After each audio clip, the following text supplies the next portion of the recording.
Hello my lovely viewers, কেমন আছো সবাই? আশা করছি ভালো আছো। তো অনেকেই আমাকে মেসেজ করছে কালকে থেকে যে দুদিন দেখছিলাম ভিডিও ছাড়ছিলে, ভিডিও দেখছিলাম, এখন আর দেখতে পাচ্ছি না। তো আমি যেহেতু নিজেই ভিডিও করি, নিজেই এডিট করি, তার জন্য আমার বাড়ির চাপ, ছেলেকে নিয়ে আমি সব দিকে তাল মেলাতে পারি না। তাও ছোটো ছোটো ভিডিও করে রাখি যে পরে শেয়ার করব। তো এটা হচ্ছে আমাদের বাড়ি কালী পুজোর দিন। আমাদের বাড়ির সামনে যেখানে পুজো হয়, দেখতেই পারলে সেই ঠাকুরটা তোমাদের দেখালাম। আর আমি বাড়িতে চলে এসেছি আমাদের বাড়ির পাশেই। তো আমাদের বাড়িতে সেদিন 108টা প্রদীপ জ্বালানো হয়। সেই প্রদীপ আমার বড় ভাসুর, বড় যা, তার 2 মেয়ে, আমার ছেলে, আমি পুরো বাড়িতে দিচ্ছি। আমাদের উঠোন, বাড়ি, তুলসীতলা, আমার বড় যা দিচ্ছে, আমি দিচ্ছি, সবাই মিলে দিচ্ছি। যেহেতু আমাদের বাড়িতে আগের দিন 14 প্রদীপ দেওয়া হয়, যেটা 14 কালী পুজোর আগের দিন দেওয়া হয়, মানে কালী পুজোর আগের দিন 14/7 খায়, 14 প্রদীপ জ্বালায়। আর এটা হচ্ছে আমাদের কালী পুজোর দিন 108টা প্রদীপ জ্বালানো হয়, বাড়িতে মোমবাতি জ্বালানো হয়, প্রদীপ জ্বালানো হয়। তো সেখানে সন্ধ্যেবেলায় আমরা প্রদীপ জ্বালিয়ে নিচ্ছি। তো এখানে দেখো বড়দা এগুলো প্রদীপগুলো সব নিজের হাতে বানিয়েছে, মাটি দিয়ে। বড়দা আর আমার বড় বৌদি, মানে আমার বড় ভাসুর আর বড় যা, দুজন মিলে। আর আমি এখানে ভিডিও করছিলাম বাড়িতে প্রদীপগুলো জ্বালানোর পর কেমন লাগছে।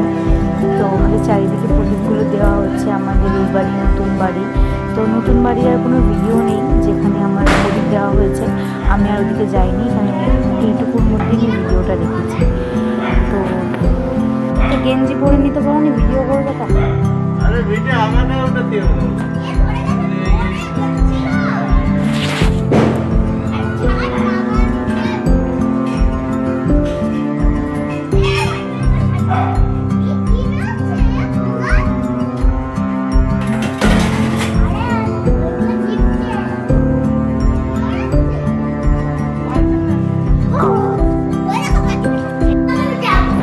তো আমি এখানে উপরে এসে মোমবাতি আর প্রদীপগুলো জ্বালিয়েছি। তো প্রদীপগুলো সত্যি জ্বলছিল, কিন্তু মোমবাতিগুলো জ্বলছিল না, এতটাই হাওয়া। প্রদীপের সলতেটা মোটা থাকার কারণে প্রদীপটা জ্বলছিল, কিন্তু মোমবাতিগুলো সব নিভে যাচ্ছিল। তার জন্য ছাদে আর দিতে পারলাম না, প্রত্যেকটা সিঁড়িতে দেবো। আর এখানে দেখো তোমার দাদাভাই এসে ভিডিও করছে। আমি জানি না, পরে জানলাম যে ও নিয়ে এসছে। আর আমার একটু রাগ হয়েছিল একটা বিষয় নিয়ে।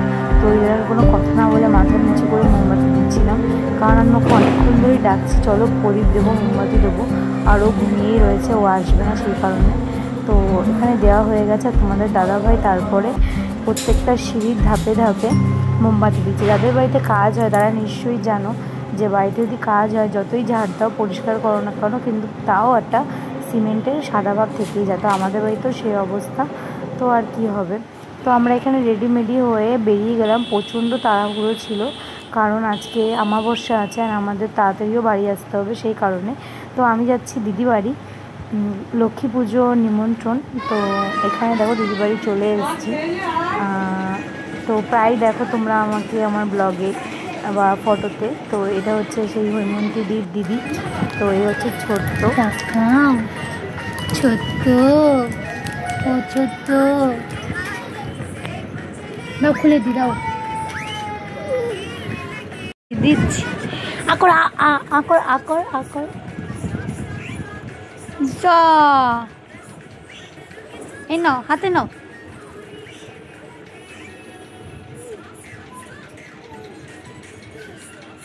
এদিকে আসো, এদিকে আসো, পড়ে যাবে। এই নাও। ওটা কতটা খেতে হয় না একবারে।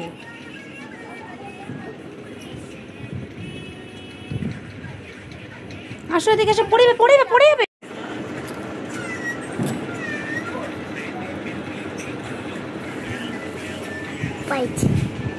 খাও। এরা ছোট থেকে একা একা নাচছে।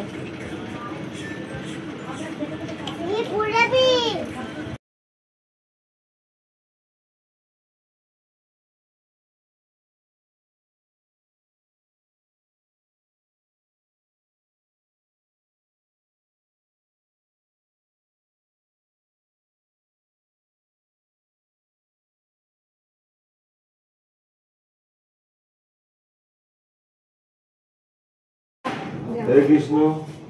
কৃষ্ণ করুণা সিন্ধু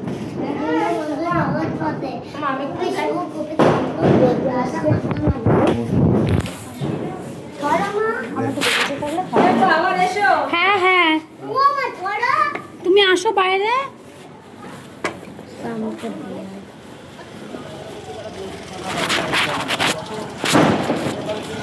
ভালো আছো?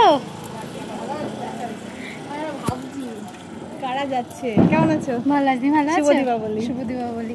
এই যে দুজনের সাথে কি মারামারি। বড় হয়ে গেছে, শান্ত হয়ে গেছে। যা শান্ত না বাবা। ভালো আছে দাদা? হ্যাঁ, ঠাকুর দেখতে যাচ্ছে নাকি? না না দিদি ভাই, আর একটু আগে আসলে আমরা একসাথে থাকতাম। তো দেখতে পাচ্ছ এখানে বাবু চলে গেছে স্কুটির পিছনে। এটা হচ্ছে হৈমন্তীদি। তো তোমরা অনেকেই ফটোতে বা ভিডিওতে দেখেছো আমার সাথে। তো বাবু মানে আমার ছেলে ওকে এত ভালোবাসে হৈমন্তীদিকে, মানে একদম নিঃস্বার্থ ভালোবাসা যাকে বলে।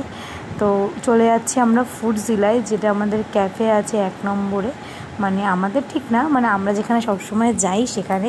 তো ওখানে যাচ্ছি তোমার দাদা ভাই আর আমি। আর ও আমাকে বক বক কী করছিলো জানি না, ভয়েসটা আর আসেনি। ওখানে ফুডজিলা যাওয়ার পর সবার সাথে দেখা করবো তাই। বলে আসলেন আমাকে। আগো কেন গো বলে আস, এই বলে আসলে মনে হয় বিশ্বজিৎ মিষ্টি খাওয়াতো। কথা বলতে গেছি